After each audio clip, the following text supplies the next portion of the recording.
spoken about constitutional reform many, many times. Can you just outline briefly what your vision for a new constitution of Trinidad would be? Okay, I'll tell you what. The problem in Trinidad and Tobago starts with our present constitution.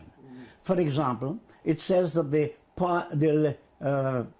party that wins the majority in parliament shall form the government. That is, the party, the executive shall control the parliament. Sure.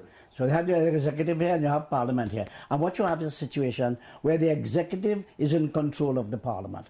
If the executive is in control of the parliament, there is no way the parliament is going to keep the government under control. You have to separate them. Correct. And the way to separate them is you have to change the constitution to allow for proportional representation so that you can have there represented the widest cross-section of the people based on, not on race, but on economic interests. Right. The farmers will put up their candidates. The youths will put up their candidates. The small businessmen will put up theirs. The medium-sized businessmen.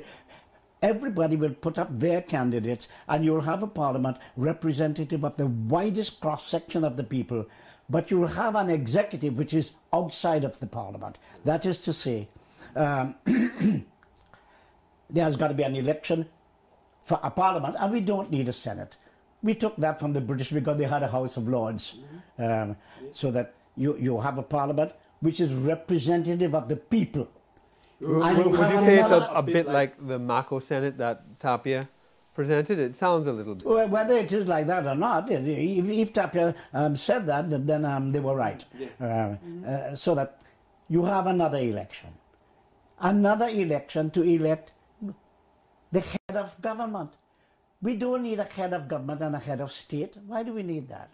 So you have a separate election, and that election takes place on the basis of first past the post of the entire. That person, he or she, who is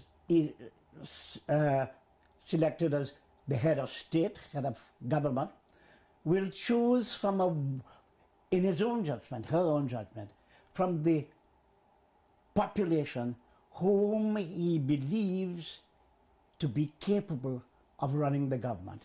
That is the only way people who are qualified can get into running the government, not under the present system. So that is, you'll have an executive. He will appoint the ministers, but they will be subject to review of a parliament. And that is what the parliament does all the time, reviewing what the government is doing. If they want to appoint a chief justice, executive goes ahead and appoints, but he must come before the parliament for scrutiny. And if the parliament approves of it, fine. Yeah.